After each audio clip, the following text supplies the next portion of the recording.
Hey, it's your financial maven, Samantha Mittman-Besnoff, CPA, and after almost 25 years in the accounting world, I've decided to share my insights and passion about money. Knowing your money and hopefully feeling less stress about your money is what I call being financially empowered. Welcome to the Your Financial Maven podcast.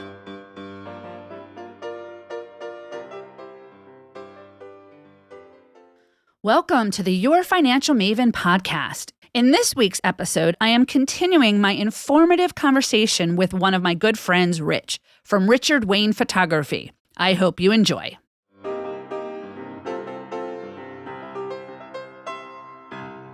I do spend a lot of time reading financial news. Like, first thing I'll do every morning with a cup of coffee is I read the daily news, whatever that looks like, not the actual newspaper, but whatever's happening in the world today.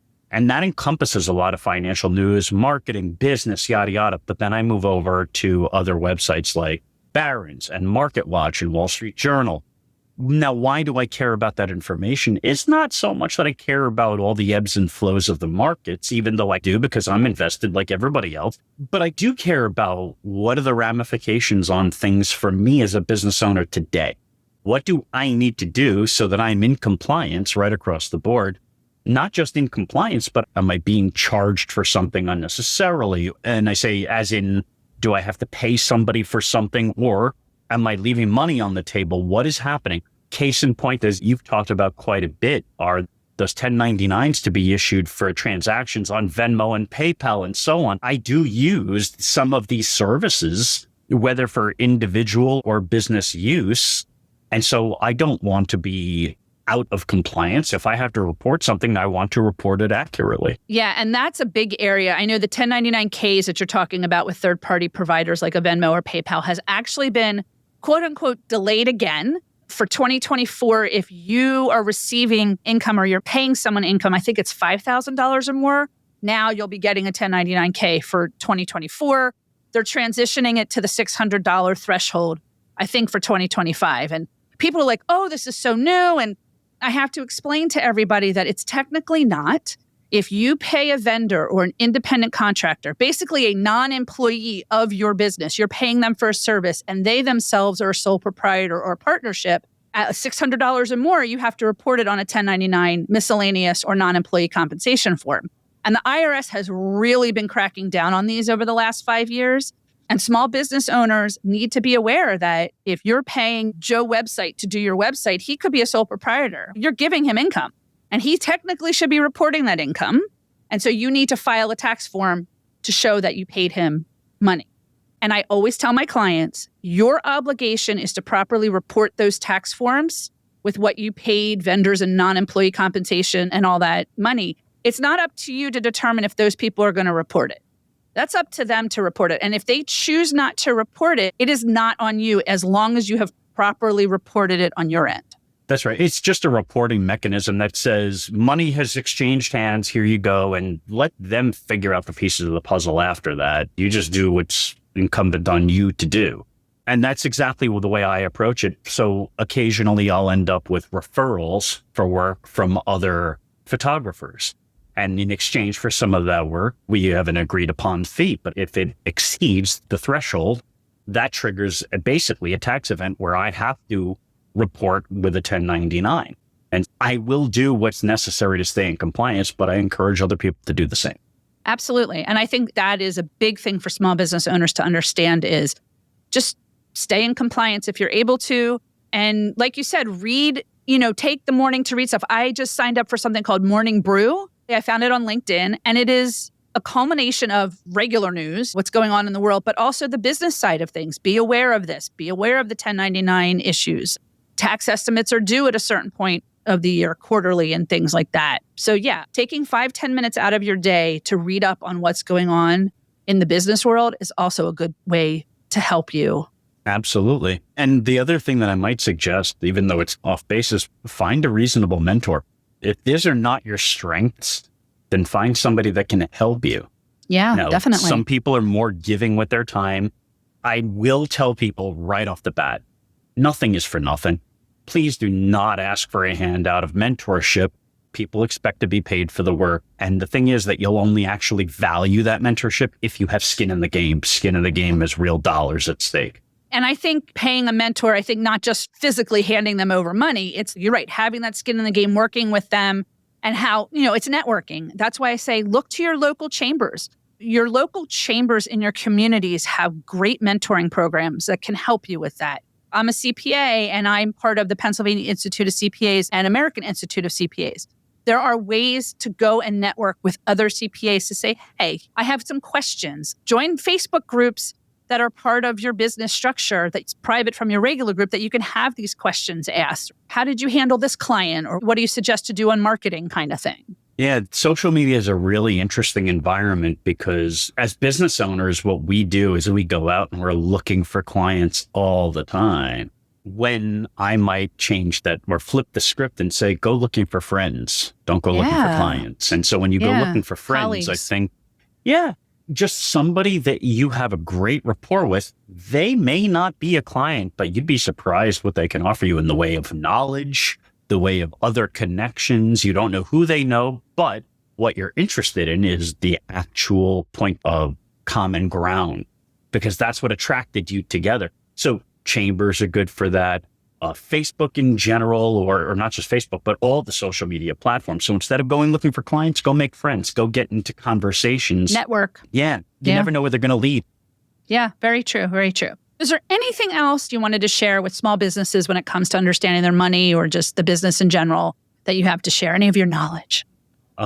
Regarding business, I'm going to put in a really shameless plug for your marketing material. Here's what I mean. I'm a headshot photographer. And I really believe in the power of a headshot because nobody cares who you are if you are the chief marketing officer that has this god-awful silhouette of a picture out there. You're not really marketing anything. And when people reach out and try to connect with you and you're like, no, I want to play anonymous, that doesn't really bode too well for your marketing in general. But when you put your face out there, people will build a connection with you. Number one, because impressions are made within the first 7 seconds of meeting a person. And it's not just meeting, it's even looking at them. So you have a very short time to go, oh, this is somebody I actually want to know. And the message that you project could be the difference between having the next phone call, perhaps a business discussion, or saying, you know what, not for me. Paying attention to those types of things will help your money, which will in turn put the revenue and profit in your pocket. But if that's not really a concern of yours, I would suggest that in 2024, you make it a concern because people will do business with those they know and trust. Yes. And you should never apologize for things that you do for your business, like setting your prices and why you do certain things for your business. It's your business and you should never apologize for that. That's right. However, I will also say that the odds of doing business if you charge astronomical prices and your demographic cannot support it is you will become a starving artist like some other folks I've known in my life. So what I'll suggest is that pay attention to your market. Pay attention to price elasticity, what they can afford, where's the point of equilibrium. You and I talked before the show here about what our market looks like. And I wholeheartedly believe coming from a major metropolitan area like New York and then coming to a place like Lancaster, we're about 5 to 8 years behind metropolitan cities, both in terms of what we can absorb in the way of price and economics in general, as well as trends. We are not hot as all get out as we'd like to believe. That's why a lot of business is done in those major metropolitan areas. But if we, as a smaller area, can wrap our brain around how it's done and how fast business actually moves and paying attention to all of the little intricacies across the way, I think that it could be a real hotbed of economic activity. I just don't see it there yet. Right. And it's not a diss on living on Lancaster. It's understanding that economics, that the cost of living in Lancaster, the cost of doing business is completely different than in New York City or in the Philadelphia area or any other major metropolitan area, that it's just different because of where we're at from an economic standpoint. It doesn't make it bad. It doesn't make it worse. And that's where I think the chambers can help too, because they try to keep a pulse on what's going on outside of the community to kind of bring that back in. But people and businesses have to be willing for that change as well. Change can be very difficult. Oh, 100%. There's a lot out there. For instance, right now, one of the hot button issues, and I don't mean this as a slight against the issue. I am supportive of the issue in general, but a lot of chambers and conferences gear a lot of attention towards diversity, equity, and inclusion.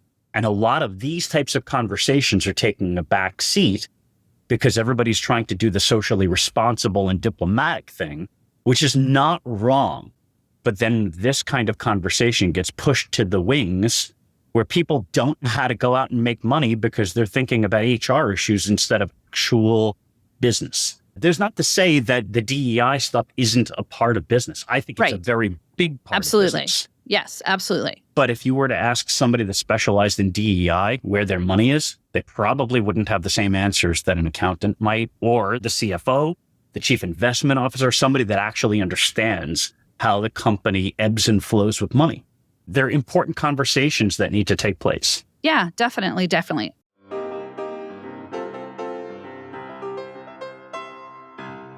Hey, it's time for a money break. Welcome back from our money break. All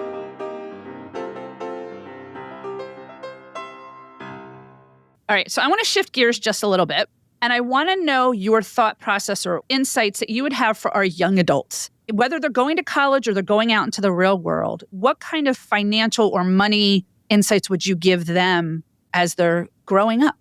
Okay, we'll start with this. You are going to make mistakes and you are going to fail. And that's not a problem. You will pick yourself up and you will correct. An old mentor of mine said, if you've never run aground, you've never been anywhere. And he was an old sailor, and I guess running aground means running your boat right onto the beach. But if you've never done that, you've not been anywhere. You don't know what you don't know until you make a mistake.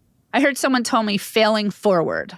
Yeah. Like when talking to my youngest, he needs to learn to fail forward. Yeah, absolutely. And the reason why is that kids, regardless college age or other, they've been under the protection of mom and dad, both financially and otherwise, for a long period of time. And now all of that responsibility falls on them. And now they've got purchasing power because most of them have jobs of some sort.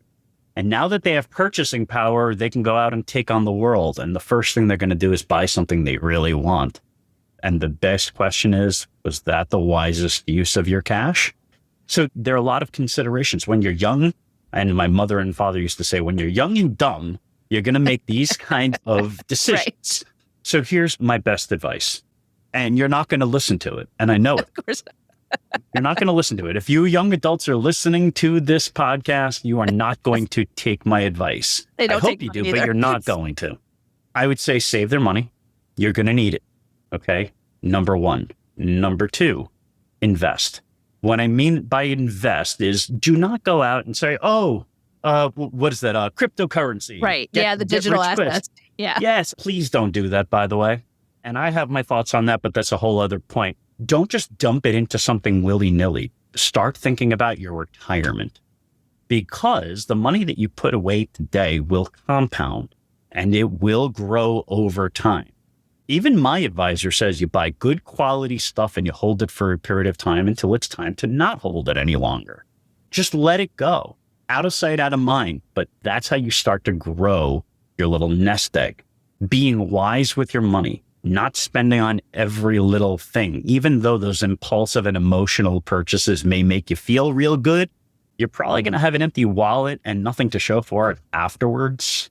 Well, and that's where like having a budget or a spending plan with just goals, it doesn't have to be strict, but having that idea of what is your money coming in and going and how do I plan for that, that helps with this. And I've talked about that before. Have an idea of what is your money so you know what you can spend on. I can give a personal example. And when I say personal, I don't mean as in this is me, but it's somebody that I know relatively well. And this person is 48 years old and they do not own their own home. They have a family. Their expenses are exceptionally outrageous, I think, frankly. The income does not substantiate where they live and no changes are being made, at least none to my knowledge. You don't want to be the person that's almost 50 and has no equity in a home, has nothing to show for it, has expenses that far exceed your income. That right there, even with the best planning in the world, without execution of that plan, will just end you in the same place. be wise with your money early. And then as you have a little bit more disposable income, then you can have a little bit more fun in life. That doesn't mean that you're not having fun. I just mean a little bit more fun with your money. You also can't look at your next door neighbor and see that they're doing things a little differently. Maybe their financial situation is different than yours. And again, try to keeping up with the Joneses is what we used to say growing up. And honestly, you don't. You need to be able to live your life the way you see fit. But I still feel no matter how you live your life, trying to understand what your money is helps in that, and if you go to college and you're graduating, it's okay not to be in like a 5-bedroom house right away. You may have to rent for a few years. You might have to move in with mom and dad for a few years. Yeah. Well, that okay. Instant gratification, it lives within all of us. We all want all of those wonderful things right away, but good things come to those who wait. Be patient. Be patient with yourself, with your abilities, with the growth of your business ventures or whatever it is you choose to do in life. But I would advise against spending willy-nilly without a plan. Plan for everything. And analyzing that. You can analyze it every 3 months, every 6 months. Your situation could change. I went from working full-time to us making the decision for me to stay home with the kids. Because for us to pay for daycare was far outside of our means to sustain ourselves to do the things that we wanted to do. Yeah, you did a cost-benefit analysis, and that's what it came out to be. Absolutely. Yeah. And that's a real smart decision if you're not going to find it financially beneficial. In my case, I was about 18 years old and I saw this car and I was like, that's a really cool looking car. I really want that. And it was the first time I'd ever seen this car on the road. And then shortly after, everybody and their mother started to drive the same car. And I'm like, it's not as rare, but it's still really cool. I like it. It wasn't until 2017. So if you do some math, that's quite a few years later. That's quite a few years. Quite a few years later. I know how old you are, so I could do that math. I bought that car, but it took a long time to get there. Why did I buy that car? Because that was my dream when I was 18. And all I did was I applied myself and I planned for that goal. You could have put every other financial goal in front of me, but that's what I wanted. And that's what I got. And there's nothing wrong with that, right? There's nothing wrong with saying, I want to put money aside or I want to try to do this so I can have this. But if I had sacrificed everything else in my life for that, I would have had nothing else except the car. Right. You have to have that balance. And I know there's financial literacy being taught in schools, but there's no follow through. There's no follow through when they either go to college, go to tech school, go out into the world, but there's not this conversation. I mean, my husband and I, Larry and I have always talked to our boys when it comes to our money. Like they knew how much the house is, how much we paid for it. They know what our salaries are or what I bring in, to a degree. I mean, we don't give them everything, but we still talk about it so they understand. I mean, they're both almost 22 and 19. They're going to be out in the world soon. They have to understand putting money away. And I have no shame in telling my boys what I've made over the years. I think for a long time, I kept that information really close to my chest. I never believed that it was anybody else's business to know what I made. That changed a little bit. So my wife knows what I make. I watched her eyes pop out of her head when we sat with the accountant and she had no idea. And that's when I realized she didn't understand it. The kids do not understand most of these financial concepts at 22 and almost 18. But there will come a point where they're going to have to understand it. And the reason why we didn't saddle them with it is mostly because of capacity. Our oldest only has enough brain power to get through her academics. She is a sweetheart. Hey. She is, but I don't want to pile more information into her brain at this point in time because she needs to focus on getting those degrees. But if she had the question about, like Tyler had a question about how did we know about taking out loans or getting lines of credit? And it was just a simple question of, at his age, we had no clue. It was trial by fire. So it was more about talking why we did what we did, why we took out a line of credit, let's say, and what the process is. Because they're going to need to know. That's a really viable and valuable point here because I'm actually in the throes of a conversation about a credit card, a student credit card, to build credit. Because up until recently, and I guess even passed now, my wife and I still take care of all of those bills because I came from the perspective of, I do not want to saddle you with financial matters when your job as a student is to get the grade. And I completely understand that. Right. Like, not everybody takes that perspective. I don't mind taking that perspective because I want her to get an education. Her job is not to have to earn money while getting an education. That is mine and my wife's decision. However, all things being equal, she still has a job. She makes money. She probably spends it just as fast as she makes it, but I really don't know because I've not really looked at the accounting on it. Because I don't know her numbers. I know my own numbers. But I am kind of vetting credit cards for her so that we can have a conversation about what the ramifications of having said credit card would mean, which would bring me to one additional point that I failed to make earlier. Besides knowing your numbers and actually trying to learn this information, if I have to pass on any suggestion to college kids, pay attention, college kids. You don't like to read. Learn to read, because the devil will always be in the details. And if you don't want to read, you will have the wool pulled over your eyes and probably the rug pulled out from under you. Learn to read. Yeah, you have to pay attention. Yeah, I agree. And we took a little different approach with our oldest. We made our boys take out some debt for college. If they're going to have to pay this stuff back, they need to have the skin in the game. The first year of his school, he didn't have his own credit card because we weren't going to be signatories on his card. I wanted him to be able to have it on his own. But what we had him do was pay a small amount back on his loans. He paid like $50 or $100 and it built credit. So then he could get a credit card.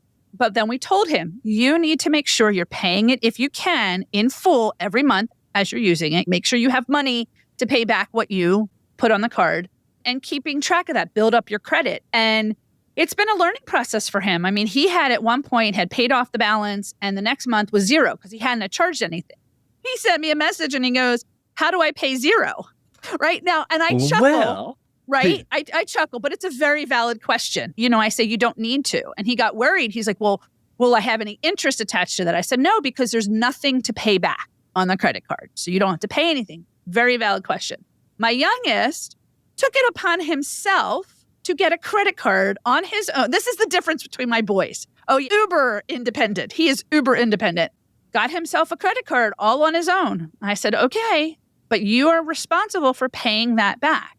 But I look at both of my kids and I see how they just have different views of money and not necessarily saving. The one isn't a good saver. He's a spender, and the other one is. My brother and I were the exact same way. I was the saver. He was the spender. And there's nothing wrong with that. It's just when they call and say, oh, I need money and I need a job. Like, yes, you do. I agree. You're going to be home for a month. Go get something to do because mom and dad's money bucket isn't always going to be there for you. And my kids have grown up with me teaching them about the saving and the checking and how to spend and the budgeting and the understanding. And they're still going to go do what they want, but they have a better understanding. Like, they know to ask the questions. And I think if your student or your kid is not asking the questions, then you need to ask those questions to get that conversation started. I 100% agree. You have to start somewhere. I think every family is going to work a little differently, and you have to gauge the capacity of the person in front of you for do they care? And once they care, some people will just glance over when you talk about numbers.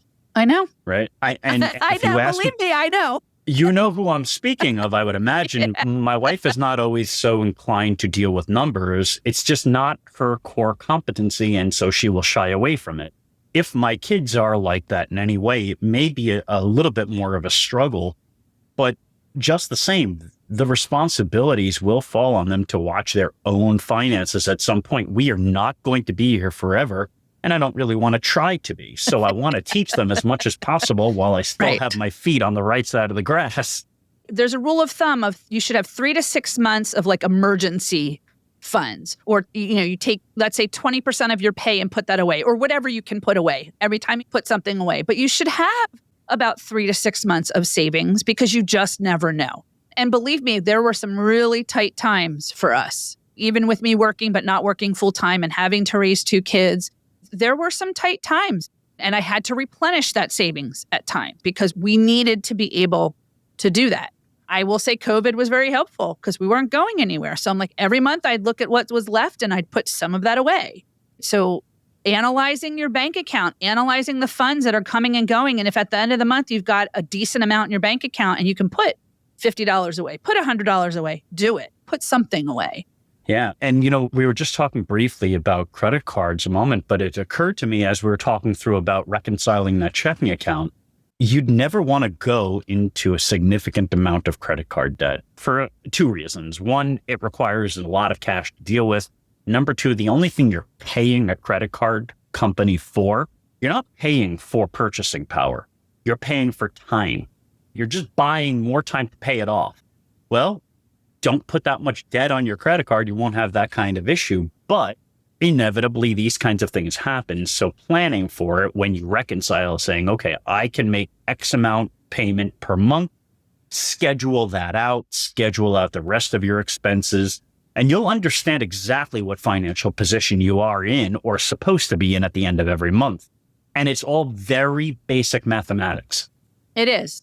And also on that side note of reconciling your bank account and your credit card account, it's also good because you just never know, was there any fraud involved? Are there transactions that came through that, shouldn't have come through? Oh, there was a check I wrote to so-and-so and they never cashed it. Why didn't they cash it? So they're definitely, from both an individual and a small business perspective, from a small business perspective, and I know we're jumping around here, but from a small business perspective, you have to look at your bank accounts. You have to look at those statements because there could be funds that you thought you cut a check for 6 months ago and it cleared and you don't have that money, but you have that money and it never cleared. It's very important. And even your credit cards. I'm a nutball. I'll look almost every day at my bank accounts and credit card accounts. It's just me because I've had some fraud. I've had some issues with identity theft.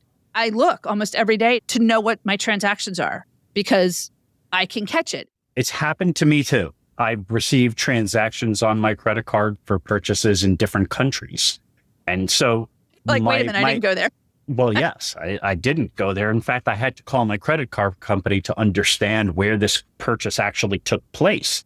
So some more advice for those young adults is don't assume that fraud protection is just going to be there because the younger generations get really used to automations and things just happening and protection just being there. It's kind of like the convenience of a digital watch and Velcro shoes. That's not how the world works. You need to be conscious of these things because you're not going to find a stronger advocate for yourself than you. And you're right. Like last year, I was chatting with Tyler and a lot of his swim team members on campus, and we were having these conversations. It was interesting. I found that they said having actual cash in their pockets, physical cash, was more of a burden because they felt like they had to spend it right away than spending things digitally, whether it's through Venmo or PayPal, because they could track those transactions.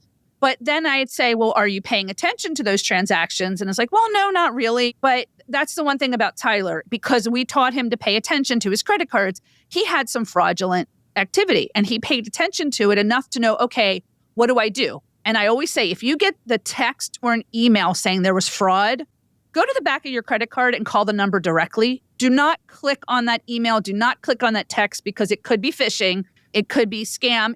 Go to the number on the back of your card and call, or go log into your account directly and look to see what are the potential fraudulent transactions. Because if you don't do it within a certain amount of time, if you wait 6 months and go, oh, that was fraud, it's a little too late. You need to really know your money. What I'll also suggest, if you are technologically inclined in any way, if you receive an email suggesting this, just click on the email address in the actual email from the sender, and you'll always be able to tell, because if it's not coming from the institution itself, it'll have some weird numbers and some fake email address, and that's called a phishing scam. Well, and you have to be careful about that, because my husband, who's in IT, we were looking at newsletter we got from our credit card, and it had on there some of the email addresses that were being used, and some of them were so similar, but it was one character. You're right. Look at the email address that you received that from. And sometimes I'm not 100% sure. And then again, I'll still go directly to my site, or I'll call directly, because you just never know. And that's good advice for anybody. We just live in an era where there are people out there looking to do harm. So you have to protect yourself. And this is just another layer of protection. This has been so much fun, Rich. I hope you've enjoyed this, like just talking and chatting. This is a blast. Yeah. I love this stuff. This has been great because it's nice to chat with someone who's also a small business owner, who's been in the workforce, normal W-2 employee, whatever, regular, and then creating and having your own business and seeing that perspective of what does it mean to have a business, not just sell your product or your service, but how to run that business. I think that people just don't know what they don't know. And a lot of it is on the job training. It's like feeling out your way as you get deeper down the hole. But what I'll suggest is that owning and operating a business isn't always about your craft. I'd say I do about 10% of what I do is photography related in any way. 90% of my day-to-day is running a business.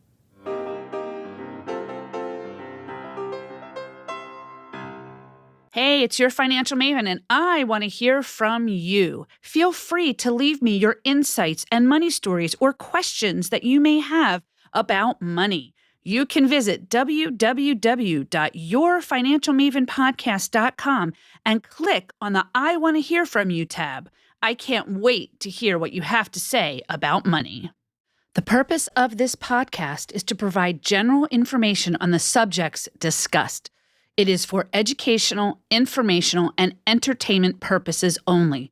You should consult your CPA, accountant, or tax professional for all of your specific financial needs or situations. Your Financial Maven is hosted and produced by Samantha M. Besnoff, CPA, and Your Financial Maven, LLC. Editing is done by Chris Zarnock of KM Zen Creative. Music is written, composed, and performed by Daniel Shore.